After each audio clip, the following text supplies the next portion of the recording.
پھر 6 ملزمان بری ہوئے, 2 کی سزائے موت عمر قید میں بدل گئی. یہ بھی اکلوتا بچہ تھا, پتہ نہیں اس کے والدین آج کل کس حالات میں ہیں, اپنے اکلوتے اولاد کے چلے جانے کے بعد کیا ہوتا ہے. اب خدشہ یہ ہے کہ جی ہمارے ملک میں جو جتنے ہائی پروفائل لوگ ہیں, اگر وہ امیر زیادہ ان کو بھی سزا شاید نہ ہو. وہ مقدم کیس کی ایگزامپل لے لیں, ظاہر جعفر بہت زیادہ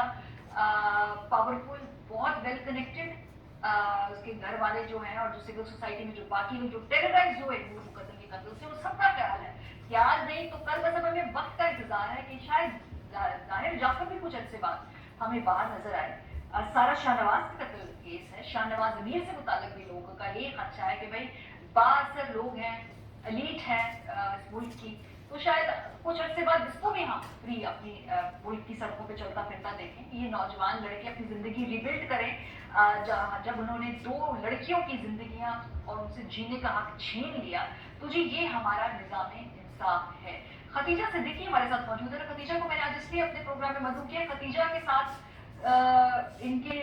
دوست نے ان پہ چھریوں کے وار سے ان کو زخمی کیا. خدیجہ نے اپنا کیس خود لڑا, کیا کیا نہیں سہا, مسوجنی, گھٹیا الزامات, معاشرے کے تانے, لیکن خدیجہ نے اپنا کیس لڑا, سزا بھی کروائی تھی اپنے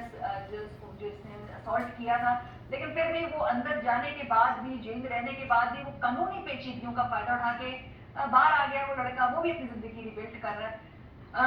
سو خدیجہ ہمارے ساتھ موجود ہیں, وہ اس پہ ہم ان سے بات کریں گے کہ کس طرح سے بااثر لوگ نظام کو مینیپولیٹ کر لیتے ہیں. خدیجہ,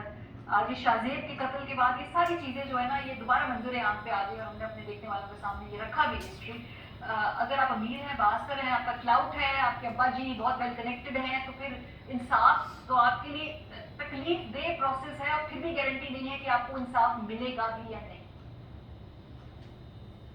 بالکل مالیہ, ہمارا جو انصاف کا نظام ہے, ایک تو ظلم ہوا 25 دسمبر پہ, میرے خیال میں ایک قتل ہوا, قتل عام ہوا, اس کے بعد جو ہے وہ آج انصاف کا قتل عام ہوا. کیونکہ اس طرح کے کیسز میں ہم دیکھتے ہیں جو پبلک لائم لائٹ میں آ جاتے ہیں, جن کو پوری دنیا فالو کر رہی ہوتی ہے. 2012 سے اس کیس کو فالو کیا جا رہا تھا, کس طرح ایک ڈفرینٹ مراحل سے یہ کیس اپنے منطقی انجام تک پہنچا, اور کچھ پبلک آئی میں ریلیف ملا, ہمیں نظر آیا تھے. لیکن آج جو مجھے لگتا ہے یہ ایک فیصلہ آیا ہے, میرے نزدیک تو ہمارے جو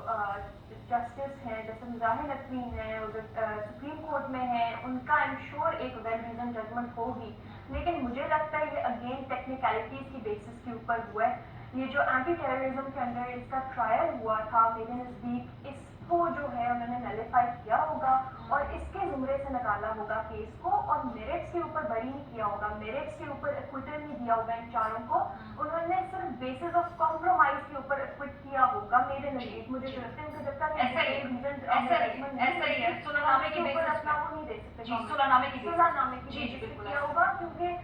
2019 میں ایک ججمنٹ آئی تھی جسٹس آصف سعید کھوسہ کی, جس میں انہوں نے بڑا کلیئرلی ڈسٹنگوش کر دیا تھا کہ ایک آرڈنری کرائم کیا ہوتا ہے اور ایک کرائم آف ٹیررزم کیا ہوتا ہے. تو اگر ہم شارق جتوئی والا کیس دیکھیں تو ہمیں یہی نظر آتا ہے کہ یہ ایک ٹیررزم کا کرائم نہیں تھا, کیونکہ انہوں نے ڈیفائن یہ کیا کہ اگر ایک آرڈنری کرائم وہ ہوتا ہے کہ جس طرح میری کسی سے انمٹی ہے, اگر انمٹی کی پرسنل وینڈیٹا یا کوئی دشمنی نکالنے کے لیے کوئی جرم کیا جاتا ہے تو وہ ٹیررزم میں نہیں آتا. جو مقصد ہوتا ہے, جو موٹیو ہوتا ہے, آبجیکٹ آف کرائم وہ یہ ہونا چاہیے کہ میں نے معاشرے میں ایٹ لارج لوگوں کو ہراساں کرنا ہے, ایک خوف و ہراس پیدا کرنا ہے. تو اس کیس میں وہ چونکہ نہیں پایا جاتا تھا, لیکن ایٹ دا سیم ٹائم مجھے لگتا ہے کہ پبلک کا ٹرسٹ جو ہے وہ شیٹر ہوتا ہے ایسے فیصلوں سے, ایسے جو اسپیشلی جن کا جو پبلک ڈومین میں اتنے زیادہ ہوں اور ان پہ لوگ, کیونکہ دیکھیں جب کوئی ایسا کیس ہوتا ہے پبلک پہلی ٹویٹر پہ آ کے آج صبح سے ایک ہیش ٹیگ ٹرینڈ کرے انصاف کا قتل عام, تو مجھے لگتا ہے لوگ جیسے کوئی ایسا انسیڈنٹ ہوتا ہے لوگ ساتھ ہی ٹویٹر پہ آ کے کہہ دیتے ہیں اس کیس کا بھی وہی ہونا ہے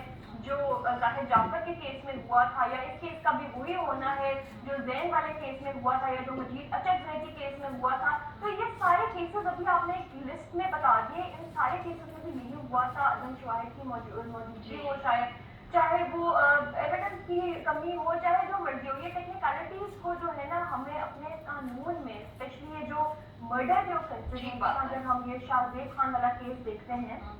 مجھے لگتا ہے اس میں جب تک یہ قانون تبدیل نہیں ہوگا کمپاؤنڈنگ آف آفینسز کے, اگر مرڈر ایک ہوا ہے تو اس میں پریشر کی بنیاد پہ جو صلح نامے جو پریشر اتنا اس میں ایکسٹریم پریشر ہوگا. آپ سوچیں کس طرح اس کو جو شاہد کہیے اس کو باہر بھیجا گیا, دبئی بھیجا گیا, پی ٹی پی کی بیکنگ سے ہمیں بڑی واضح طور پہ پولیٹیکل پارٹیز کی اس میں سپورٹ اور اثر و رسوخ نظر آیا, کس طرح اس کو نکال کے بھیجا گیا, پھر کس طرح میڈیا پریشر, کس طرح پبلک کے پریشر کی وجہ سے اس کو واپس لے کر آیا گیا اور ٹرائل چلا. تو یہ چیز پاسبل